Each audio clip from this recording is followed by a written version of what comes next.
ازيكم حبايبي عاملين ايه؟ يا رب تكونوا دايما بخير وبسعاده يا رب. اللهم صل وسلم وبارك على سيدنا محمد.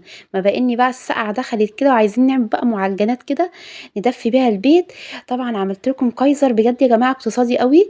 يعني مش هتصدقوا قد ايه الاقتصاديه فيه. يعني انتوا يا دوب بس يعني كل ما مكونات موجوده عندك في البيت باذن الله، لانها مكونات مش هتضطري بقى تجيبي اي حاجه عشان تحطيها.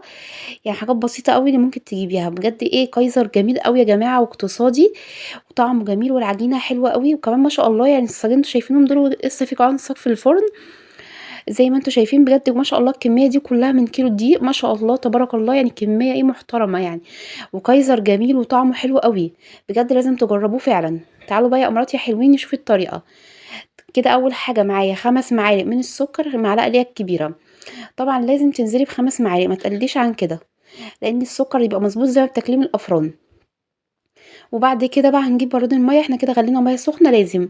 بس طبعا اوعي تنسي اللايك والاشتراك في القناة، دوسي على الجرس ودوسي على اللايك، طبعا هتفرحي كده ايه مطبخ آية. طبعا زي ما انتوا شايفين طبعا نزلت بمج مية سخنة مغلية زي ما انتوا شايفين، عشان ايه الجو ساقع احنا عايزين العجينة تخمر بسرعة. ونزلت كده بمج ماء اي من حنفية، مج مية. بس ممكن لو ضمانا يعني انت خايفة ان تبوظلك مفعول الخميرة، حطي كوباية الا ربع من المية السخنة وكوبايه وربع من الميه الساقعه من الحنفيه، يبقى انت كده ايه ضمنتي ان هي مش هتبوظ لك مفعول الخميره بتاعتك. ونزلت بباكت من الخميره ده، طبعا الباكت ده يعني معلقه كبيره مليانه من الخميره اللي هي المعلقه الكبيره المليانه. ونزلت برضو بمعلقتين كبار مليانين كده من الخل الابيض زي ما انتوا شايفين. اسهل من كده او ابسط من كده مش هتلاقي في العجينه. مكون واحد بس هنحطه في نهايه العجينه، بجد جميل وبسيط وموجود في كل بيت انا متاكده. زي ما انتوا شايفين. وهندوب كده بعد ما حطينا المكونات مع بعض. هندوب كده. كنت بجس الميه، كنت بصراحه مقلقه شويه لاني حسيت ان الميه سخنه سنه، خفت انها بصراحه تبوظ لي مفعول الخميره، بس الحمد لله ربنا سترها يعني. زي ما انتوا شايفين طبعا بعد ما يعني دوبت المكونات شويه، مش ضروري تدوبي السكر للاخر، يعني هو كده كده هيضيع مع مفعول العجن، والكلام ده هيضيع. طبعا معايا كيلو من الدقيق.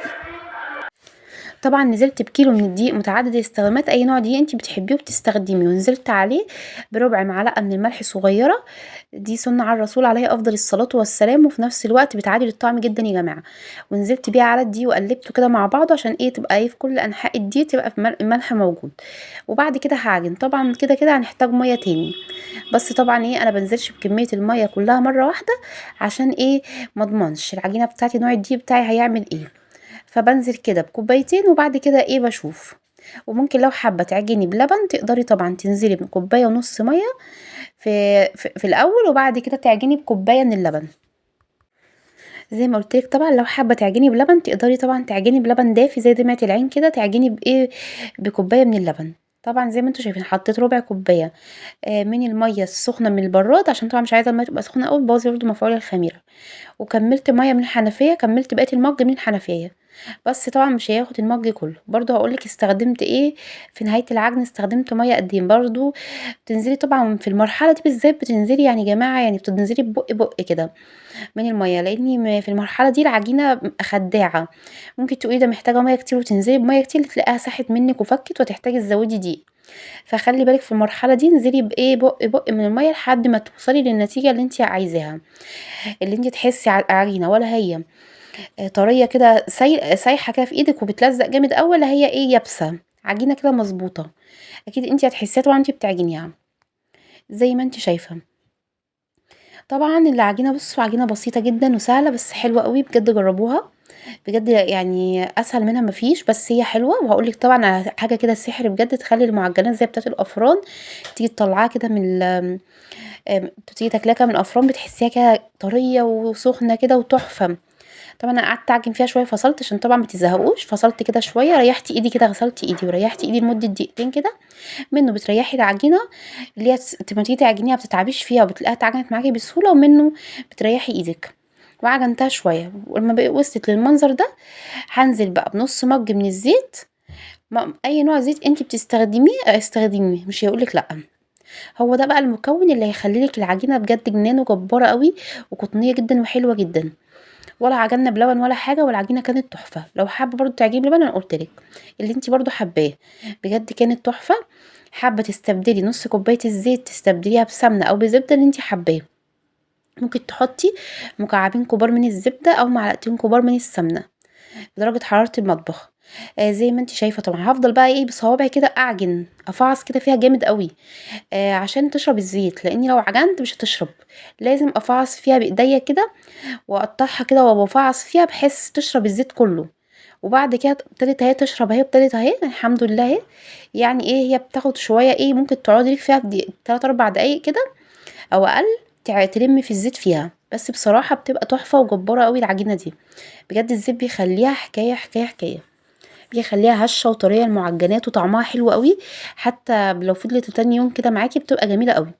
بس لو أنتِ عملتيها بدري حطيها في الفريزر في أكياس نايلون، وتاني يوم الصبح كده قبل الميعاد كده بنُص ساعة طلّعيها وفرّديها على صينية هتلاقيها كإنِّك لسه عاملاها.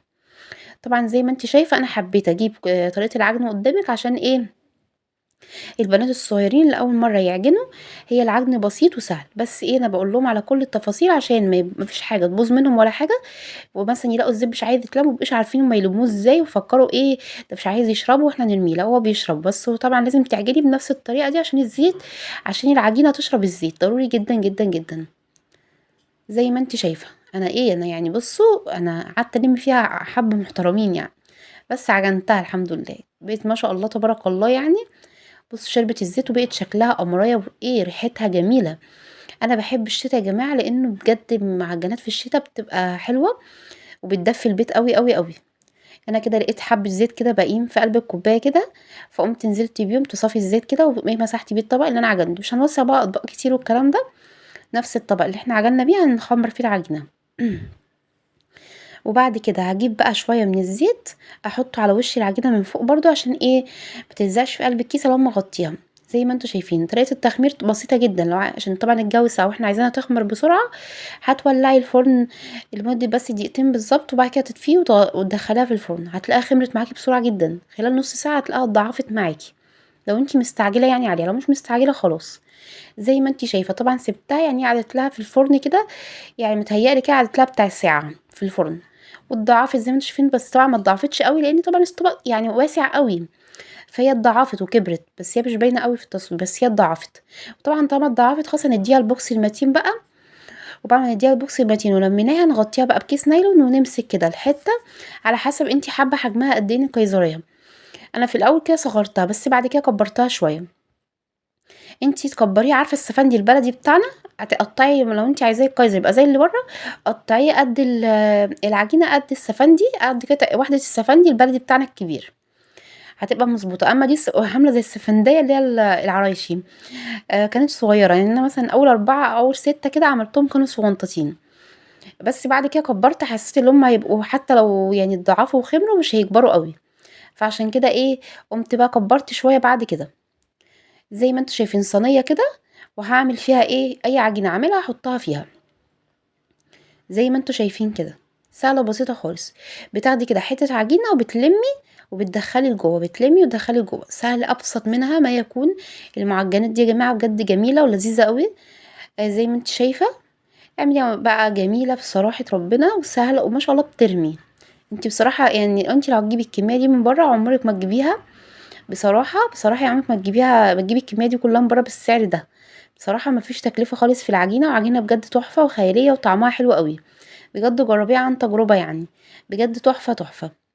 زي ما انت شايفة علم وادخل لجوه كده لحد ما ايه اخلص كل كمية العجين واقول لك برضو هنعمل ايه تاني، بس ايه نخلص بس الكمية، هنعمل دي معاكم وبقى ايه اخلص بقية الكمية مع نفسي وارجع لكم، وبعد ما اخلص بقية الكمية هقول لكم هعمل ايه تاني. زي ما انتوا شايفين بعد ما خلصت الكمية كلها بنفس الكيس النايل اللي انا كنت مغطيه بيه العجينه، برضو هغطي بيه العجينه بعد ما قرصتها كده وعملتها من الكور.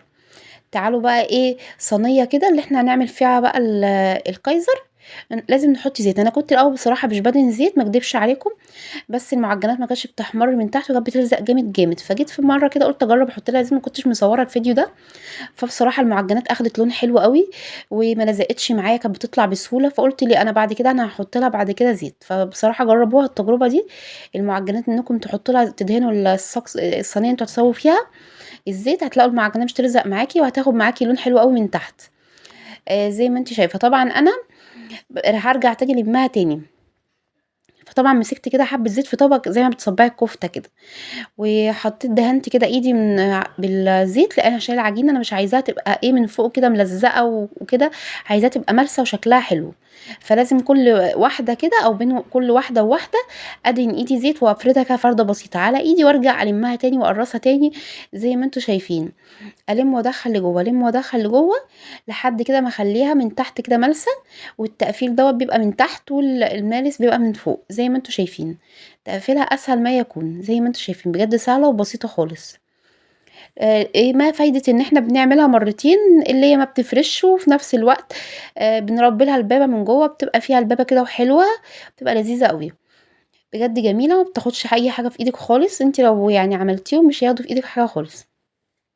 اعملي المعجنات بنفس الطريقة وبنفس الخطوات بجد هتدعي لي، بجد جميلة أوي، أوي.